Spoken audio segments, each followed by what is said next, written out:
Good morning. We've been here all week long. We've been coming down every day, finding different stories to report. Mostly what I've been doing is looking at what's been reported in the mainstream papers and then coming down here and doing a cross-reference to work out what's the difference between reality. I'm not going to I'm trying from the beginning to say there are people down here that have got at sometimes viewpoints which I think disconnect from my reality. Key word here is my. I'm seeing people out there who are down in Dunedin and they're all sitting there going into their lovely little, middle class Pākehā pubs, drinking their $50 craft beers, and they're regurgitating all the shit which they see on the MSM, and they just take it word for word. And it's quite interesting because you can't quite see it, but on the right hand side over there is the old Parliament, and there is a direct correlation between you can get a good feeling for how much MSM is going to put the boot in, literally by the cameras that are actually parked up on the balcony up there. And that's what happens. The journalists walk in there, they turn it on, and then they find to collect selective footage, which they just leave for the whole day, and then they cut and edit, and then they give their spin. And now a lot of that time it's coming from police officers who have got relationships with journalists, where the journalists are actually embedded. The journalists, further in their career, so they're not challenging the police. So it's not a challenge and response place. It's the same situation when you look at the media interviews. What actually happened is that you've got to get accreditation to actually turn up to any of the press conferences, which are there for the purposes of the press being able to ask on behalf of the people questions. That's not happening because Trevor Mallard gets to decide who actually is accredited or not. I've got 35 years experience. I've produced over 800 magazines, 4 books. I've been regularly quoted on different mainstream media on a number of topics. If I don't have the ability to claim accreditation in terms of I've worked for things like 2UE, I've worked for the Mountain Scene, I've written for the Christchurch Press, the Nelson Mail, I don't know who actually would deserve accreditation, but yep, generally because of the perspective that they're going on there, oh no, he's going to tell a biased viewpoint, so we won't actually let him in, and we're only going to let people in who we can rely on to actually project a set narrative. So that's definitely been going on. There's been a real disconnection kind of going on there. Is it all friendly, love, peace and mung beams? I would say, basically I'd say about 80% of this is absolutely aroha. It's beautiful, it's loving, there's caring going on. There's about 20% of things which kind of scale from being provoked at the time that people get their emotions overrun. I just saw police trying to intercept a gentleman that's been going down each day doing some diving and collecting some seafood. They knew that he was who he was. I got it confirmed that they knew he was just here for seafood. But there was, at that time, there was an element where people started getting quite uptight and tense. Again, I don't entirely blame them because of the way that basically the media has come down here with a Pacific narrative. They haven't been interested in showing both sides of the story or following any of their professional methodologies. It's been a hatchet job from beginning to end. And listen, I work in not just in media, I work in public relations. For my magazine to work, I've got to get out there and get advertising magazines, put them in my publication. So trust me, when I say I know how to edit, cut and paste, this is my lifeblood. So when I turn around and see my colleagues doing this, I get really, really frustrated a lot of the time because if you're in the trade, you can see the stuff so clearly, and yet if you're not, you're kind of led into believing like, oh, that's exactly what you're seeing in that one little, moment. They do a close-up, but they don't do the wider shots. Again, there's an element of cherry picking. This is going on actually on both sides to an element.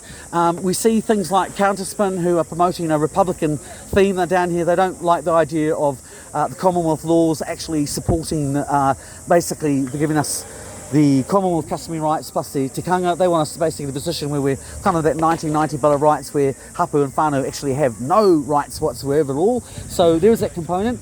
We're seeing people like Brian Tamaki come down here, generally kind of agitate things, kind of, bring this nasty little homophobic kind of thuggerish boys, and actually have been people acknowledge that they have actually brought in a lot of violence.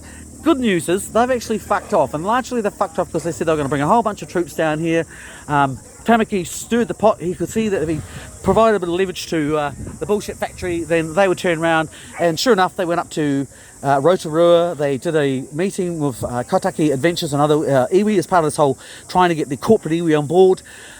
In that they provided them $600,000 to basically promote conservation causes, and voila, just like that, the next day Tamaki's sound system disappeared and the bikes vanished. So draw that on what you actually will.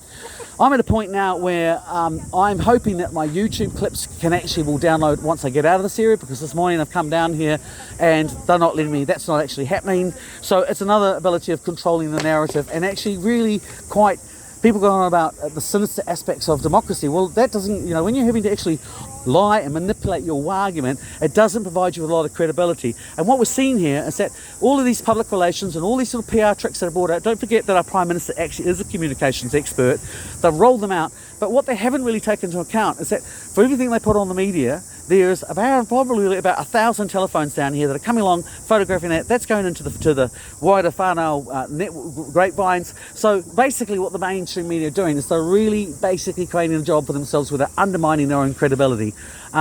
Yes, they turn around, they zero in on the kind of the crazy cat element, but that's all part of that kind of thing of where they're just reacting because they don't like being called to account or actually being challenged that they're not following their professional standards, which they are not. That's the hardcore.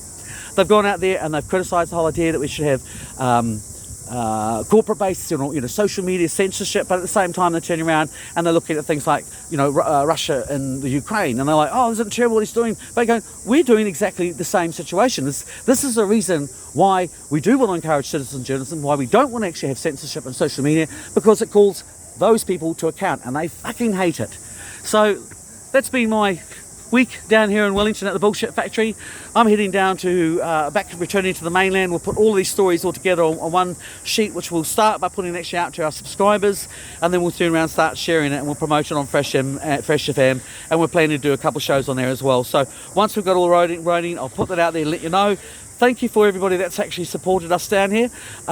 To get here, thank you for all the people that have provided support from genuine individual intention to get the convoy actually rolling, and all these efforts that have gone into here. There are questions here that, who runs the food, some of these bigger issues, there are definitely questions there, but most of what I've seen here is genuinely individuals inspiring on their own belief systems because they feel this strongly about it. And they've been kicked to the curb, and they've been alienated, and they've been basically spat on by the MSM, who have generally gone out of their way not to actually give them a chance to present the voice using their own voices. In fact, there has been an element of collaboration between the state and the media, which has really been disheartening. I've been doing this job for 35 years. I have never seen such collaboration on the scale and such a betrayal of what the Fourth Estate's all about. This is Ben Vidgen reporting from Deadline TV.